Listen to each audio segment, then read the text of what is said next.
Hey everyone, my name is James and I want to welcome you to Tehillah Talks. What this show is all about is having a real honest conversation around life, church, culture, faith, and many more topics that I think you would enjoy listening to. Welcome to the show. Hope you enjoy. What's up, everybody? Episode 10. It's December. Christmas is coming. Man, can you guys believe that Christmas is almost here?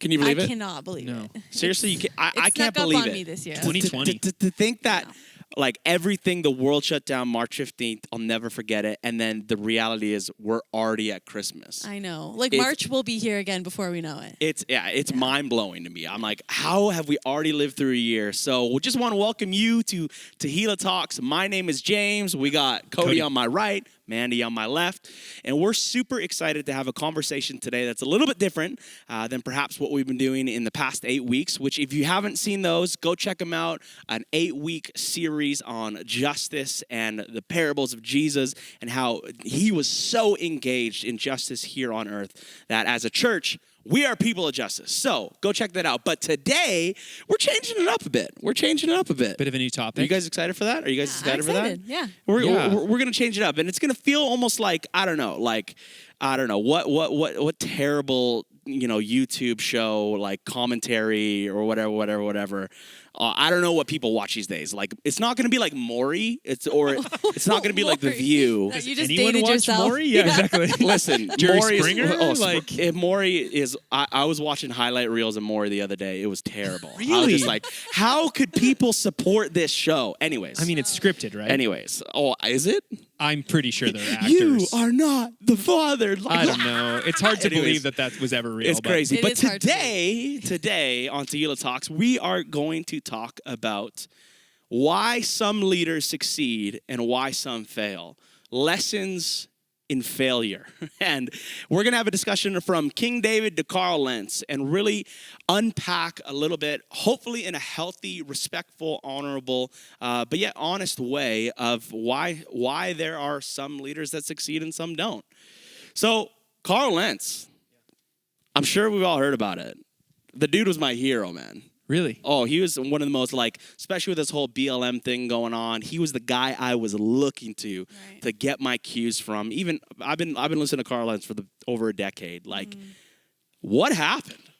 Yeah, I mean, maybe before we answer that question, for those maybe who don't know anything about Carl Lentz, Who's Carl Lentz? maybe you could give a little bit of backstory. Because obviously, I mean, exactly. for someone who you I admire, assumed, my bad. No, it's okay. It might be helpful to know who he was. Great point. So Carl Lentz, he was a famous pastor in New York City of a church called Hillsong. Their campus location, they have campuses all over the world. One of the greatest churches on the planet. Been there many times. Highly respect their leadership. And Carl, essentially, father, married for 20-something years, 3 kids, came out a few weeks ago that he was having an affair. And literally, I've never had more of my friends in ministry, people that respect him, be like, I'm weeping right now. This is the worst thing ever. What is happening? And that I was a similar reaction where it was like, what? Literally, I found out like close to my birthday. I was like bummed for a week and like literally still super sad about it. But yeah, like what happened, man? Yeah, I mean, just kind of going off of even he obviously wrote a post on Instagram kind of explaining a little bit. And it seems as though it was, those kind of things don't just happen overnight, right? They're not usually things that just you're doing great and then all of a sudden one moment everything turns on its head. But it sounds like it was just like an extended period of time of neglecting his spiritual disciplines, taking care of himself, right? Which is something for us all to consider, when we're thinking about our own lives, that those things matter. And over a long period of time, those things matter. And sad. Which again, like, there's no like, oh, he was, doing this or that before. Like, from all that we can tell from whatever, the tabloids, which are terrible sources of information. But, the tea. It's like, this was just the COVID thing. Like, it wasn't like a prior, none of his friends, were like, oh, like, hey, dude, like, he seemed like the guy that had the accountability, the close relationships, the people that could call him out, the oversight and covering. Like he seemed like, oh man, he's one of the good ones, man. And again, for me, he was a guy that was like always, he was the one influencing, like from Hollywood to a sports industry to the government in some sense to like insanely influential business people. He was the guy that was like doing everything that every single youth pastor ever dreamed of. He seemed like he had it all together. Yeah, that's interesting, isn't it? I mean, the word "seemed" you use several times, of course, but I think beyond that, it's funny that that's what we want to be. Yeah. It's interesting to me that we look at Carl and we say, what if my ministry was really successful?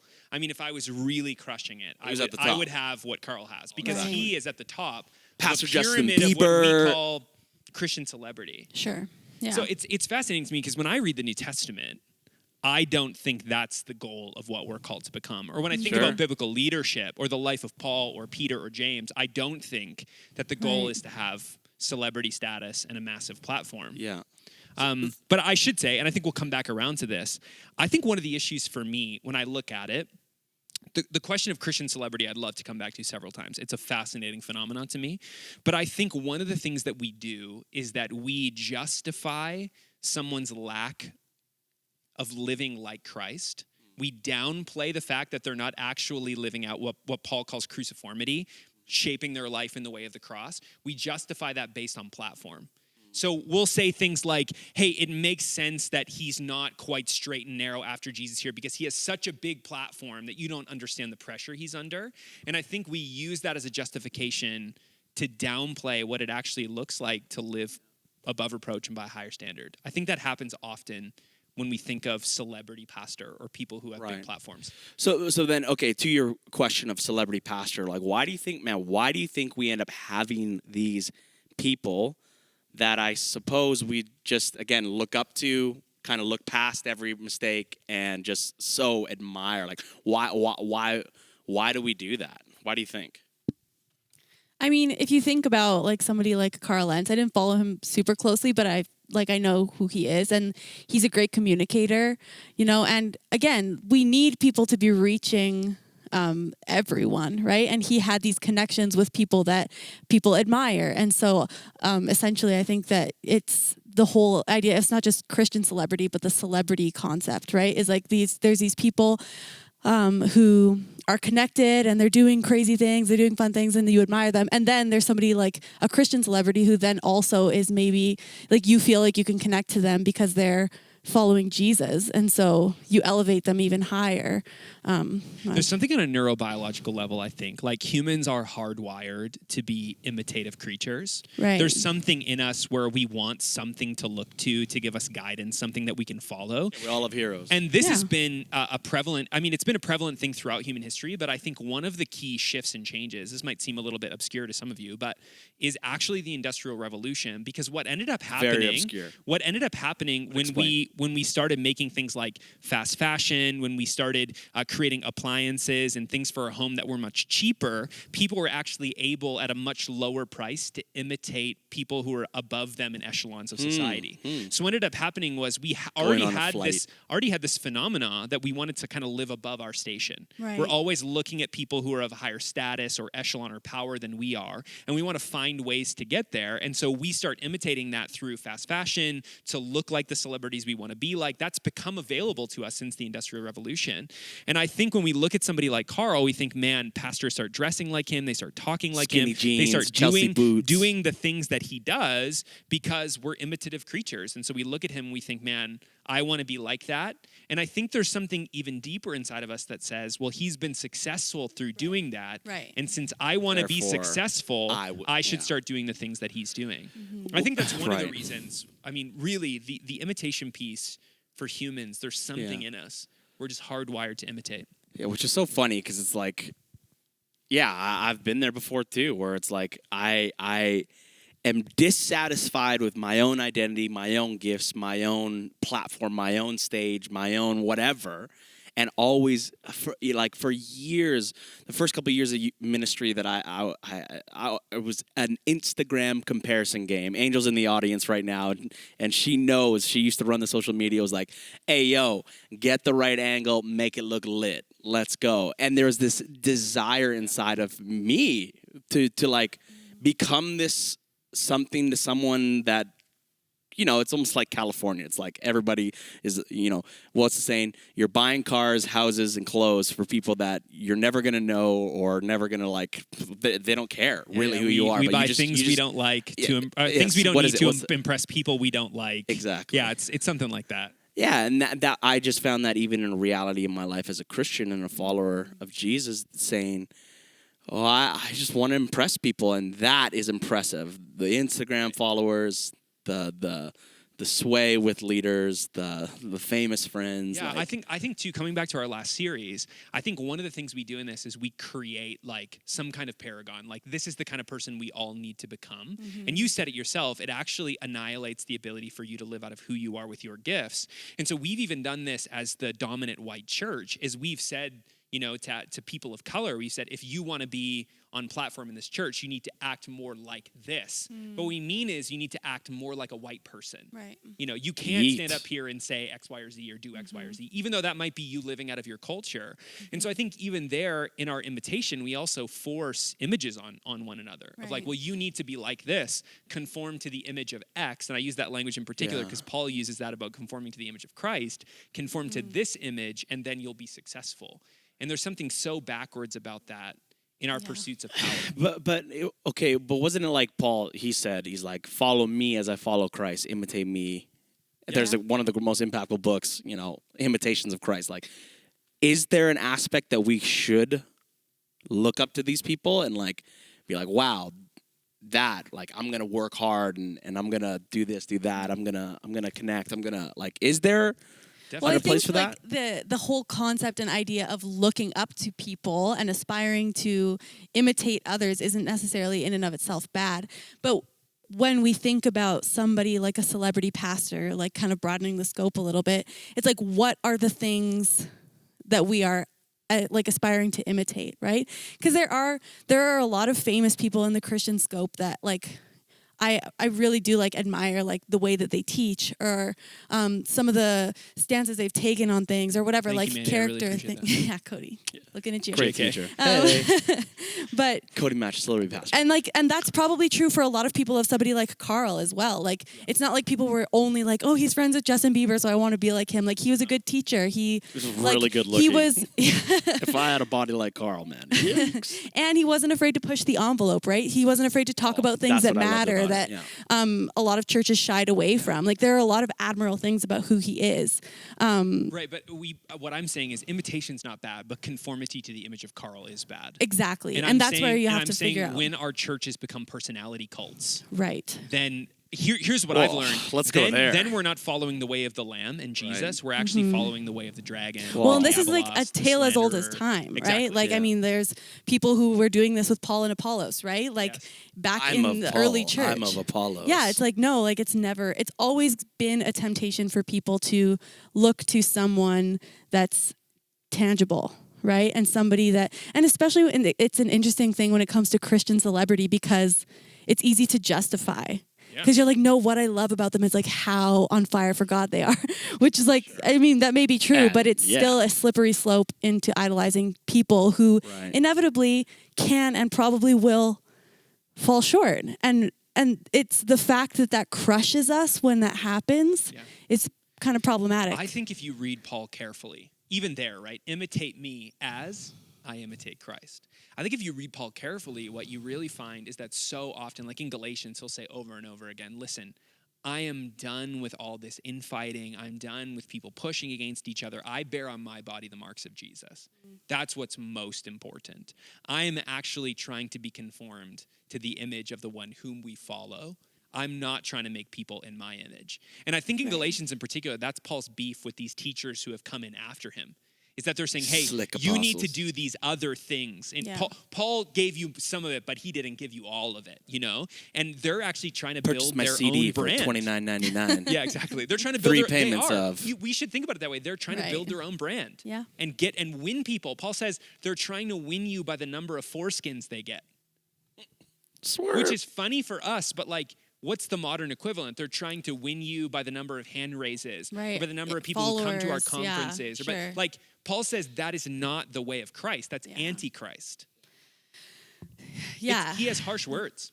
It's actually very interesting too when you think about it, because like that's so it's so a part of our culture to do, you know. It's like almost when you think about it at that level, it's like we really need to reevaluate the way that we view Christian celebrity. Exactly. Like as a concept, not even like to single out one individual person. Should it exist? And should I it mean, exist? Should Yeah. it exist? That's one thing I always wrestle with, because ultimately throughout time, throughout Scripture, God has, for some reason, used these people, like, i.e., whatever, King David, anointed this guy at 13, became a king or around 30, and man after God's own heart. We all love David, but the Lord knew when he chose him that he was going to royally fail. Right. And what like the thing that just always boggles my mind is that, like, man, God still chooses these people to be celebrities to be leaders and use them and stuff. And that has existed throughout church history, that God has used people, men and women, to lead the way. But then the thing that just, or you got Can we parse that out, though? Okay, so all right, I sure. do think there are people whom God calls to lead that are divinely ordained, you know, anointed ones, if you would. We only use that language about Jesus now, but in the Old Testament, that was used about kings as well. Okay, there are other people, like, I think the assumption in your statement is that everything that happens is God's will. I don't believe that at all. I don't think the scriptures actually teach that. So I think what ends up happening is there are people who we end up elevating as leaders Saul, and idolizing. Yeah, Saul was not not God's choice. Saul was fine. The people, you want a king, I'll give you a king. Precisely. And that's the interesting thing too, when we say something even like, should Christian celebrity exist? It's like, who's in control of that, really? Yeah. It's like they don't algorithms. elevate themselves. Like, in a sense, we've created a system that elevates people, and then the reason that there is Christian celebrity is because the masses elevate someone, right? It's like, whose systemic order is that? A systemic order of consumption, a systemic order of individualism, Right. of praising and prioritizing people as though they're demigods. And it's That's not the systemic order of Jesus. That's not what he inaugurates. He calls us to a completely different way. Yeah. And yet that seems to be, I think, the culture sort of seeping into the way that we do things. Right, And right. I'm not saying that every big church means that they have a celebrity pastor. I have friends who lead very big churches, and there is nothing about them, in my opinion, that's celebrity. Right, sure. Like, we both know John Thompson. When I talk to John, he's a great pastor, great leader. He does not feel celebrity to me. No. He does not bear the marks of celebrity. Well, the crazy part about him is, like, he could be on any sort of level when it comes to the Canadian leaders. But God, he was talking, I was in London with him and a few friends, and he was telling a friend of mine, he's like, I've been offered book deals, I've been offered speaking at big conferences, I've been offered every opportunity to essentially influence at that celebrity level. And God said, no, that's not your assignment. Yeah. His whole thing is about, what's my assignment? Of course. He's like, no, that's not, I want you to remain hidden. Yeah. He's like, so I will. And I'm like, and hidden is a calling to pastor a church of 10,000. But, like, nonetheless, this But is in his the- calling. yeah, in sure. the grand scope of yeah. things, this is what the Lord's called him to do. I think the difference between he and others, and this isn't universally true, but I have gotten the vibe of the conversations I have had with him and other leaders like him that, like, they're so in tune with the voice of God. And I'm not saying that people like Carl aren't, but I am saying this, that I think one of the things we see, if we're going to learn a lesson in failure from Israel scriptures, is that so often the leaders who fail in the scriptures are people who stop listening to the voice of God. And they listen to other voices, and they do other things that they shouldn't do. Right. So the key story we're even talking about today, if in bits and pieces, the story of David and Bathsheba, like, really famous, 2 Samuel chapter 11 and 12, this super famous story. But that story begins by saying that when the time that the kings went out, David is at home. chilling. So David isn't even where he's supposed to be. Right. So why do leaders fail? Well, they stop listening, but they also stop doing the things that they should be doing. Right. Forget their assignment. Yeah, their assignment. I mean, I wonder so often, right? Like, I see this in my own life. When things get really busy, you stop doing those things that were foundational to you. Right. And I think so often when we think about leadership, when we think about failure, that's one of the ways where it's going to go wrong. Not standing where we're supposed to be standing. Right. Well, and sometimes there's almost this pressure to be like, okay, what is seen by the world? I have to make sure I'm on for that. But the unseen things that are actually the most foundational and the most important are the first things to maybe get pushed aside or forgotten or at least neglected. Yeah. And I think that's when we have character issues. At the time when kings go out, David is at home. He goes up onto his roof. I'm paraphrasing, of course. You can read it, 2 Samuel chapter 11. He goes up onto his roof, and he sees the wife of Uriah the Hittite, Bathsheba, in a mikvah across the way. Right. A little bit of backstory, because I think this often gets missed. Yeah. So from what I've understood, because I didn't grow up in the church, a lot of people will say, well, David is standing there, and it's her fault. Exactly. It's her fault. She's taking a bath on the roof. Herself on a roof. Yeah. It's like, no, she's, not actually. People portray her as some kind of celebrity porn star who's like hanging out on a roof. Bathsheba. That is not what's going on here. Right. So one of the things for the people of Israel, and this exists to this day, you can read about it, just Google mikvahs, even in New York. So there's a huge Hasidic Jewish population and others in New York. Mikvahs exist to this day. So at the end of a woman's menstrual cycle, her period, one of the things that the Torah prescribes is that a woman goes to this pool of water. It's natural water. It's called a mikvah. And she completes ritual purity by basically going in here and bathing. That's what she's doing here. So she's where she should be. She is where she should be. Exactly. And it's always like, oh no, she knew the king could see her. Like that, it's like no. David would have known where the mikvahs are. Right. This is on him, not on her. And I think too, if we treat Hebrew narrative the way we should, she's a flat character. She barely speaks in the story. Right. And the story portrays her as actually quite noble. She's a faithful Israelite who's completing her ritual purity rites. Right. So David then calls her over through his envoys. He sends people to go get her. And oftentimes here's another thing where people will say, well, she should have known better. She enticed him, and then she said yes. But what we need to understand here, this is more of like a Me Too movement issue here. This is like man of power. The person of the most power in the ancient world invites you over and coerces you into sleeping with them. So here then, we should pause on this, sexual sin. Prevalent among leaders in power. Failing. I think often of, the story of Willow Creek and Bill Hybels. Bill Hybels, the stories have come out of Bill propositioning people who worked for the church and others through text to come to his hotel room. So we're talking about people of power. This is one of the key areas that people get tripped up. And this is tantamount to sexual abuse with Bathsheba. This is serious stuff. Right. And this is people of power thinking they can get away with something like this because of their position. So I think of a couple things here that I'd love to hear you guys' thoughts on. One is that, it's unchecked power that leads to the circumstances where women or men or whoever feel as though they have to concede, or they'll lose their job, or they'll get fired. Like, how many people for whom they do things because they feel as though if they don't, they'll be outed, they won't have work anymore. The choice between your family or this. I mean, I just think of power is such an issue here. Unchecked power. Yeah, and that's the thing though, even with Carl, I'm sure there was some, sense of power and authority, et cetera, et cetera, et cetera. But from the article that this lady wrote, he would always say, I know I'm going to lose my life. My life is over. My job is done. It wasn't more so the I have so much power that I think I can get away with this. Yeah. It was but there are those people that just. Yeah. Harvey Weinstein was the first real big break on the Me Too movement. Ironically, the first time I ever preached this text was that week. The week that story broke. Wow. Talk about a powerful illustration for a sermon you're writing. You know what I mean? Everyone's by the way, you probably know this from the news. But he's not alone. I don't think we should restrict this even just to Christian. Church leaders, exactly. It's and Carl, Carl's unique in this way. That's not his story. Right. But it's definitely the story of others. These situations that people end up in where it's their livelihood versus a powerful person. These are real stories in people's lives. Yeah. Bathsheba's a real person. Yeah. I think sometimes we forget that about these stories. Absolutely. This happened. Yeah. Well, yeah, and you have to wonder if she even felt like she could say no, because she could have been killed. Her husband could have been, he had ended up getting killed anyways, but spoiler alert.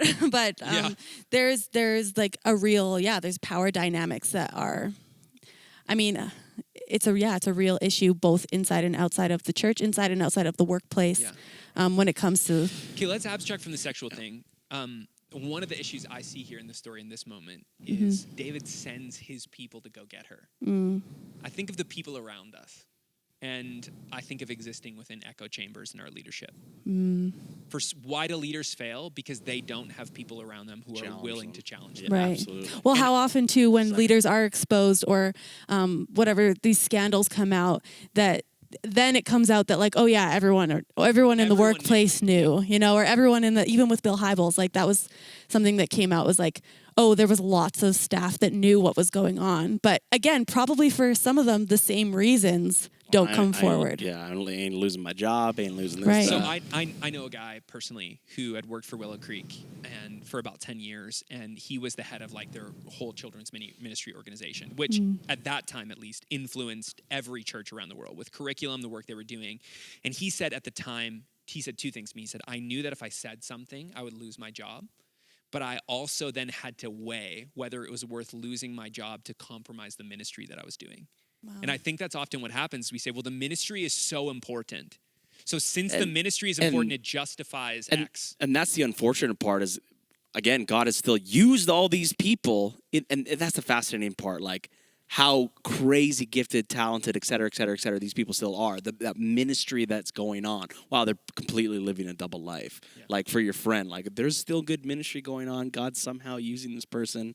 Should I end? And maybe that's an important point for us. You know, we'll come to more helpful stuff at the end, but that's probably an important thing for us to come back to as well, is like, just because Bill failed or Carl failed, not everything about Hillsong or Willow is evil. But I think sometimes we do that. We say, throw the whole baby out with the bathwater. The whole ministry had to be bad. Well, that's easier sometimes because it's like, oh, he must have just been a garbage person for his whole life. It's like, no, like, and that also like removes us from the equation, where the reality is they were being used by God. They had powerful ministries, and probably for most of their ministry, were taking care of themselves spiritually, were doing those things. And that is something that I think is important for us to like not other them and not like remove ourselves, because the reality is any one of us who neglects to take care of ourselves spiritually are susceptible to falling in that way, you know, like we're not above it. So we're pastors.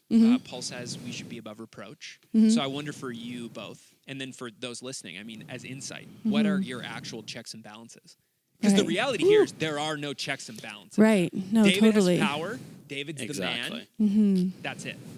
So I wonder for you, like, who's in your life when you're swerving that's actually going to pull you back to the straight and narrow? Or people who are going to say, I see this in your life and it's rancid. It's going to destroy you. Right. I mean, for me, I got lucky, honestly, like insanely lucky that I was fortunate enough to grow up with a number of like guy friends at this camp called Sunnyside that from 13, 14 on, we like knew all each other's business.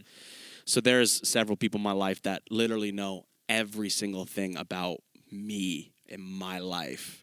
And as soon as I fall, they're the first people that I go to.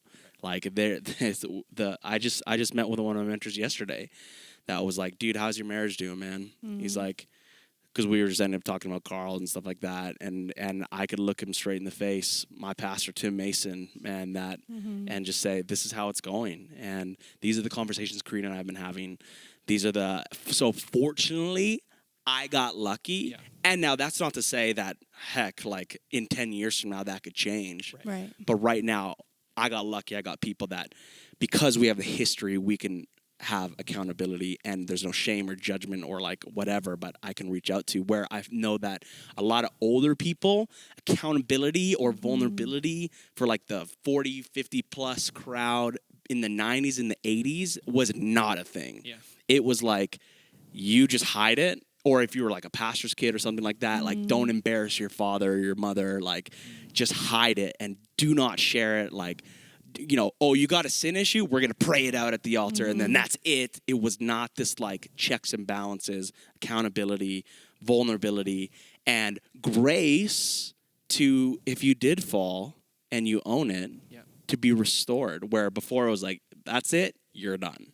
Like you messed up, bye-bye. So I got lucky for me, but I mean, you guys? Yeah. I would say my experience hasn't been like I've had to be really intentional about seeking those people out. I don't feel like I naturally had those relationships come into my life other than my marriage, which is like amazing. Hunter's awesome for just confiding in about stuff and also just calling things out in my life, which is great. But I have like a handful of really close friends that I have had to be intentional about seeking out. And so for anyone listening, if you feel like maybe those relationships haven't fallen into your lap in a sense, You know gotta that go get it. you might have to go get it essentially. Yeah. And exactly. And Bill because I think for a long time for me, I didn't have those relationships where I could just be like completely honest and open. And sometimes it was like, well, I just don't have them, you know? And so I think that sometimes you do have to be intentional about seeking those relationships out and, and that's okay too, you know, that's Yeah, I think beneficial. Obviously we're all on a journey. And I think thinking the Christian faith more as a journey is becoming popularized again. I think that's a really good thing. In the history of the church, especially with the mystics, such a thing. A journey of union with Christ, of becoming one, transformed by God. That journey is a journey on which you will fail. Right. The question is, will we be those who acknowledge our failures? I had a really hard relationship with my dad, and he passed in 2015, and there's so much about that that's tumultuous. But I remember when I was younger, he used to say, if you tell the truth, you won't get in trouble. But if you lie and we find out, you will always be punished. Your sins will find you out. Oh, Always. eventually. It will be uncovered. It will be exposed by the light. And I get texts from people, and I think you're both right, like having those checks and balances. I had one of those conversations today with one of my mentors for an hour on the phone, just chatting through life and where things are at, just like you did yesterday. You know, that's what we have to do. But I get texts from people all the time. Here's what happened. Here's where I'm at. You know, whether it be something with like pornography or whether it be something of like I mistreated this person or I did this or that. Like I get those texts, and your front row. I get to invite people back onto the road of redemption to say, actually, Jesus made a way. The only death you experience is if you're unwilling to confess these things. Right. So when I see this story, so what happens next then? Yeah, this is good. Is David? So Bathsheba becomes pregnant. It's the only thing she says in the story. Yeah. I'm pregnant. Literally, it's 2 words in Hebrew. And so David calls Uriah the Hittite back from war. Uriah was one of the 30. So he would have been like the top elite, one of the best soldiers David would have had. And David does a couple things. First, he tries to get Uriah to go sleep with Bathsheba. This is an aside. I realize people don't know this. Not always, but in the Hebrew Bible, one of the euphemisms for penis is feet. Yeah, we destroyed our TMS class. I'm so sorry. So I think you should know, when he says go home and wash your feet, he's basically saying go home and get some in Hebrew idiom. It's similar, because this question was asked as well. When Ruth uncovers Boaz's feet, it's not his feet. This is important that we know this. So David tries to get Uriah to go sleep with Bathsheba. He won't do it. He's so Too dedicated honorable. to his people. He's so honorable that he sleeps outside his own house. He's like, I won't leave until we can all leave. Literally, how could I go home and sleep with my wife when my people are out there fighting, right? Yeah. So again, much like Bathsheba, Uriah is presented as this very noble character. So David tries multiple things. He tries to manipulate his way into it, which is another issue, another problem, manipulation, yes?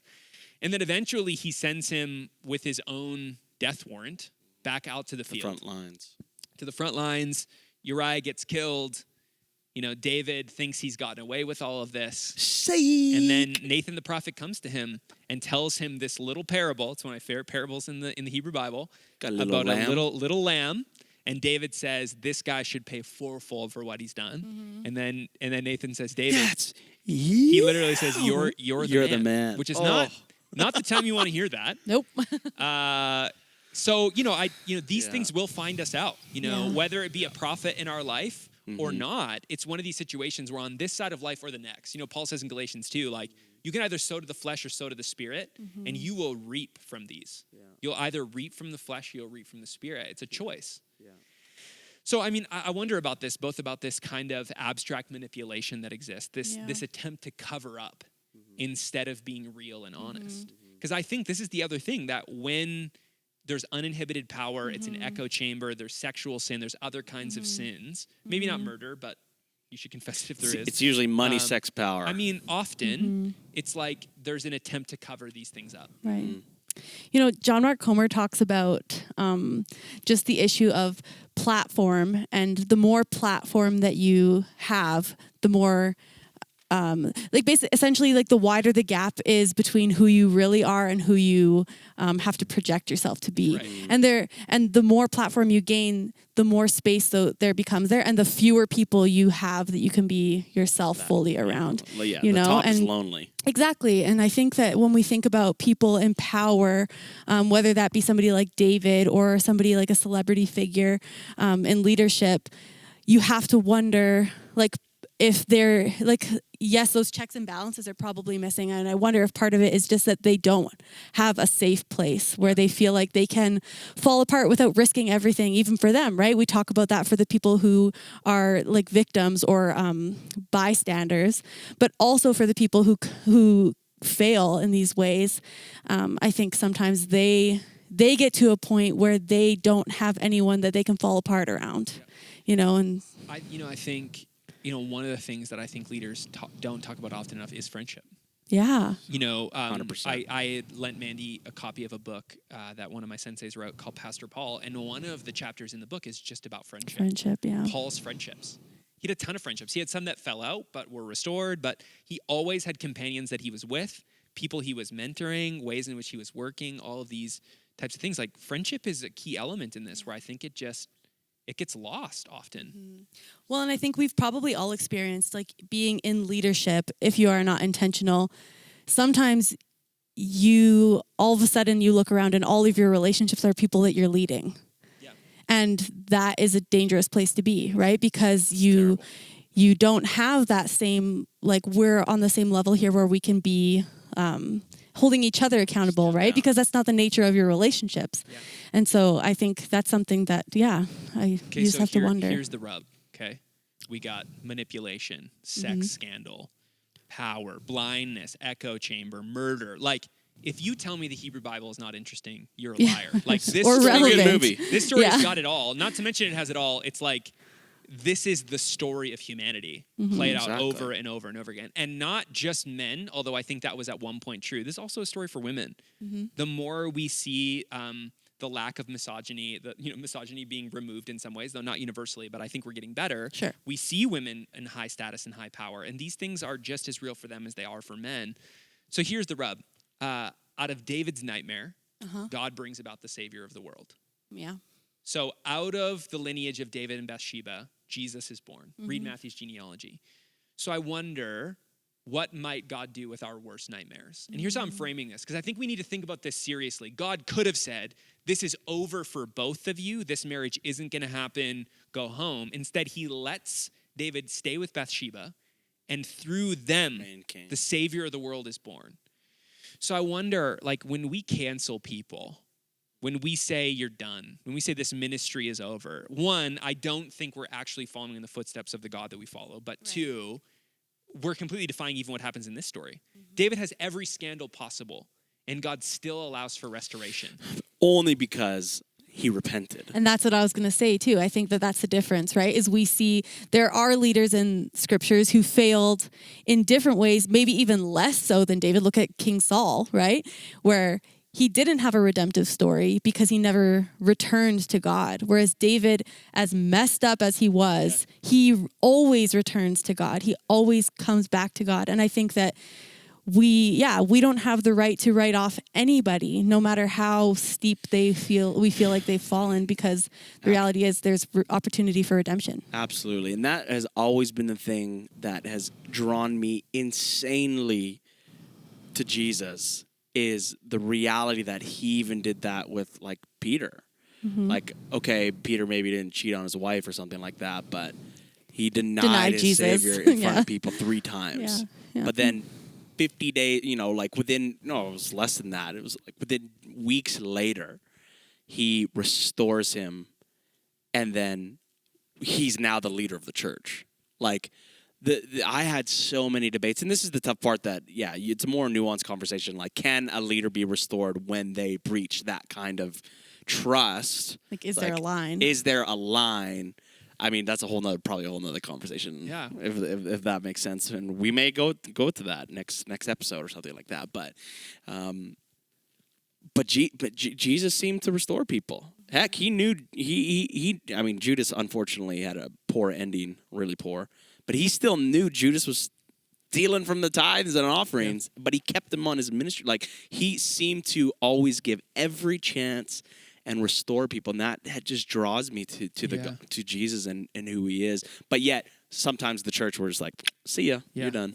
Yeah, Mark Sternberg has a great book on Hebrew narrative, and in this story in particular, he says there are 3 key moments in the story. The first one is I'm pregnant, just 2 words. The second 2 words are you're the man, and the third 2 words are I've sinned. And so through the sequence of the story, I think you're right. There is repentance on the part of David. Right. So I do think, I seriously think that the church does a disservice when we just say, throw out the entirety of their ministry, everything they've ever done. Let's cancel Carl Lentz. He's out. He's a terrible person. You said garbage earlier. It made me laugh. He's a garbage man, or whatever. And I don't actually think, like, if we believe what we believe about grace, if we believe what we believe about mercy and the God whom we follow and the person of Jesus, God manifests in flesh in Jesus, we need better ways to walk out restoration alongside each other. We do. Yeah. I think it's missing in our church. And I hear of some pastors who are doing it, but it's not often. No, it's not often does that happen. And I get it sometimes, and I think this is true maybe of history here.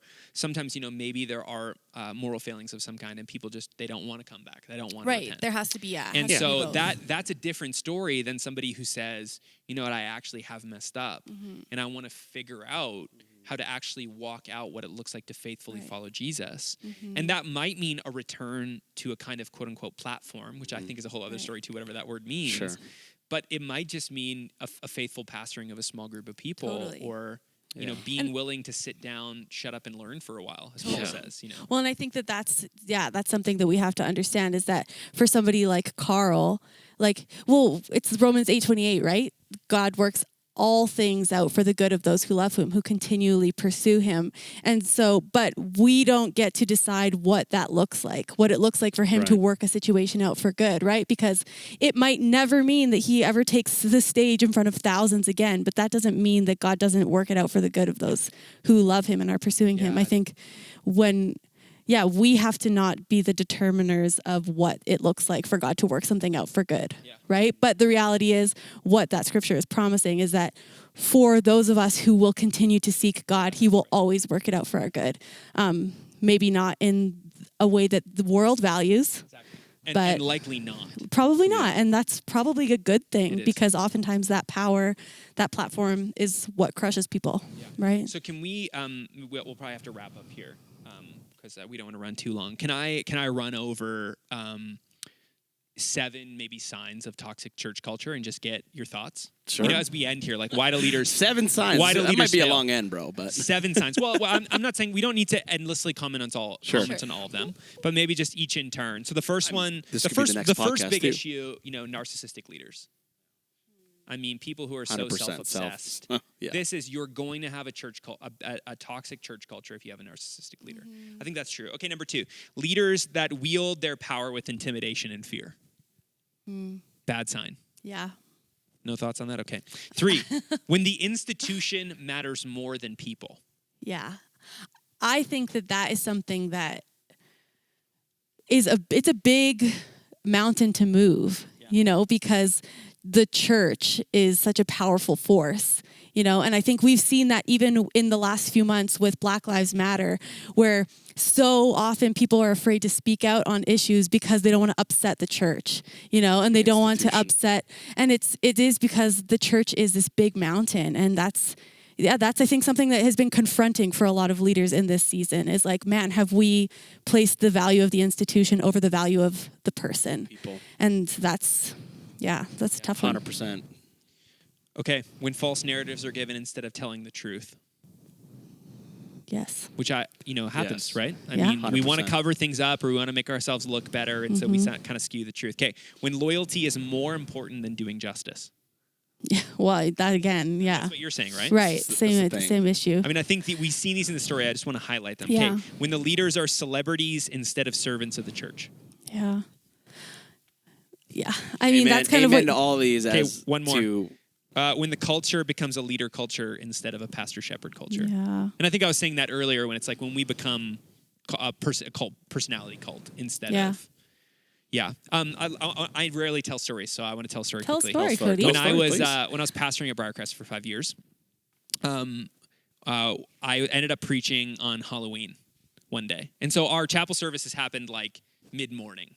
And so I was speaking on Halloween, and I didn't know this, but apparently the evening before there was this big movement on the social medias of people who decided that they were all going to dress like me for Halloween. So for Shave those of you who their haven't heads. realized, I basically wear the same thing all the time. I'm a uniform person. That's how I like to live. So all of a sudden, of the 500 students that came to chapel, let's say, half of them were wearing like black pants, denim jacket, black funny. shirt. Amazing. And That's it funny. first started with me seeing these people and complimenting them. Oh, you look really good It's like, today. whoa, great Subconsciously, you're outfit. like, you Hey. look really and then good. I realized that I was just saying that because they're dressed like the way that I dress, which is Hilarious. hilarious. But one of the things I realized, I had a conversation, with a few of my mentors after this happened. And I think one of the things I realized is I just said, if imitation is the greatest form of flattery, if they're willing to imitate me, even just for a joke as a Halloween costume, how deep does the influence actually go when I'm actually entrusted to pastor shepherd these people? Yikes. And so it was actually really a really sobering moment for me, where I just realized, like, wow, we use the word influence, whatever word you use, what you wield when you are with people and they look to you and they imitate you. What are they actually becoming? It's a good question for all of us to ask. I mean, Absolutely. especially when we think about why leaders fail and what it looks like when you actually end up in power. Like, if people become you, are you good with that? I mean, it's a question for all of us. Paul wasn't. I mean, he said, imitate me as I imitate Christ. Yeah, Christ. And I just wonder for us if that's something, maybe for me, when I look at the issues with celebrities in the churches, I think that the first part of that is all they say, imitate me. Yeah. And I don't think we're seeing as I imitate Christ as clearly as we need to. And I think that's a call to all of us as we close to go higher, to say it is Christ. And it's funny to end. Yeah, like we had that a moral failure happen here when I first started here, and the fortunate part I think about it was the leader that failed. He did actually what he was best at, was pointing people to Christ and not him. And the fallout of it was, a little bit, but it wasn't as bad as some that I've seen. That when we strive and aim and as leaders push and point people to Christ and not ourselves, man, that's when we can actually in these situations just be like, as sad as it sounds, I'm not surprised. They're human. They're not immune to this. No one is like perfect, and it's sad.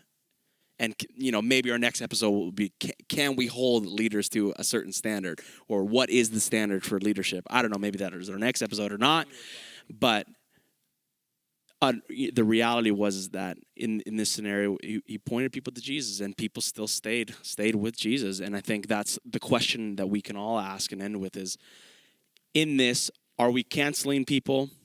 Are we writing people off? Are we judging them? Or are we acting like Jesus in this circumstance, which he was obviously quite grace-filled and forgave and restored as long as the person was willing?